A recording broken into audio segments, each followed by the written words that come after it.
उठता है पैसे कहां से लाए। मैं आपको बताऊंगा पैसे कहां से लाएं, यही तो एक सबसे बड़ी समस्या है ना। हम तो, हमारे पास तो एवरेज फैमिली है, बिलो एवरेज है, पैसे कहां से लाएं। मैं आपको आज बताऊंगा पैसे कहां से लाएं।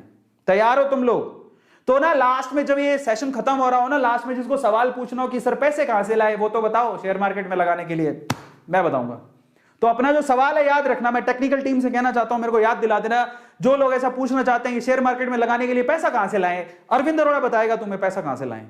तो चलो आज के सेशन को शुरू करते हैं। अमीर बनने को सब लोग तैयार हो तो ध्यान से सुनना, जो बोलने की कोशिश कर रहा हूं। तो इनके बारे में आज डिस्कशन करेंगे और आप मेरे ख्याल से सारे लोग तैयार हैं। पैसे से पैसा कैसे बनाएं उसके बारे में डिस्कशन कर लेते हैं। तो चलिए फटाफट से शुरू करते हैं। चलिए तो सबसे पहले तो ये तो मैं बाद में बताऊंगा आपको, चलो मैं पहले ही बता देता हूं। कहीं कहे कि पैसा कहां से लाएं, उसके बारे में खैर अपन डिस्कशन करते। तो चलो सपोज करते हैं कि आपके पास पैसा है थोड़ा बहुत। मान लो आपके पास आपके 1000 रुपए भी सैलरी है, 100 रुपए होंगे।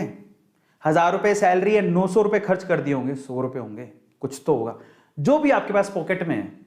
ठीक है, अपन तो मिनिमम से शुरू करते हैं क्योंकि मैं जानता हूं 100 रुपए भी बहुत बड़ी बात होती है। अगर आप मिनिमम रुपए पर भी हो तो देखो, अगर आपके पास पैसे हैं, ठीक है, जरूरत आपकी पूरी हो चुकी है, तब उसके बाद अगर थोड़े बहुत अगर आपने सेव किए हैं तो वो सेव्ड पैसे कहां लगाएं, ये सवाल उठता है। तो सेव्ड पैसे कहां कहां लगाए जा सकते हैं? एक तो आप लगा सकते हो बिजनेस में। अब बिजनेस में थोड़े पैसों से काम ही नहीं चलता, प्रॉब्लम ये है। ठीक है, अब मैं एक बता देता हूं, पर वैसे ये बात, अगर आपके पास पैसे हैं तो आप बिजनेस लगाओ, बिजनेस में लगाओगे, ये रिस्की बहुत ज्यादा है, लेकिन इसके रिटर्न का कोई मुकाबला ही नहीं है। अगर वो बिजनेस चल पड़ा तो इसके रिटर्न का कोई मुकाबला नहीं है। इसका मतलब बिजनेस सबसे ज्यादा प्रॉफिटेबल है अगर आपको अपने आप पे यकीन है और अगर आप हाई रिस्क उठाने को तैयार हो तो। लेकिन हर किसी में यह मादा नहीं होता, क्योंकि बिजनेस के लिए रिस्क भी बड़ा होता है, डिफिकल्टी भी ज्यादा होती है। क्यों? एक तो बिजनेस का आइडिया सेलेक्ट करो, फिर उसमें इन्वेस्टमेंट अच्छा खासा होता है। 100 रुपए से तो काम चलेगा नहीं, है ना। 100 रुपए से काम चल भी सकता अगर हम लोग यही सोचें कि चलो चाय की थड़ी खोल लेते हैं। चाय की थड़ी में क्या लगता है, मतलब थोड़ा बहुत इधर से उधार लिया तो चल सकता है, but that is a small business. But again, बड़े बिजनेस के लिए आपको बड़ी टीम चाहिए।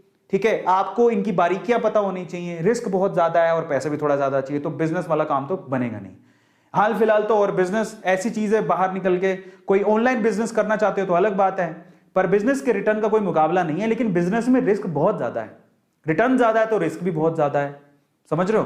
तो और इतना समय भी, सबसे इंपॉर्टेंट चीज क्या है बिजनेस में, समय भी बहुत लगता है।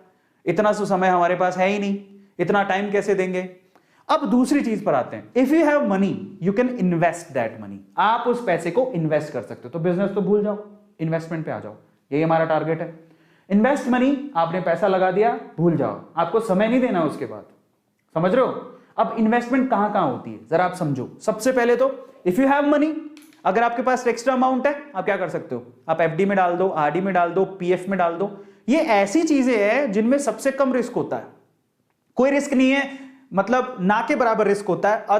अनलेस अनटिल आपका जो बैंक है वही डूब गया तो अलग बात है, अदरवाइज इसमें कोई रिस्क नहीं है। आपको वो बोलेंगे आजकल तो वैसे एफडी में बहुत कम रिटर्न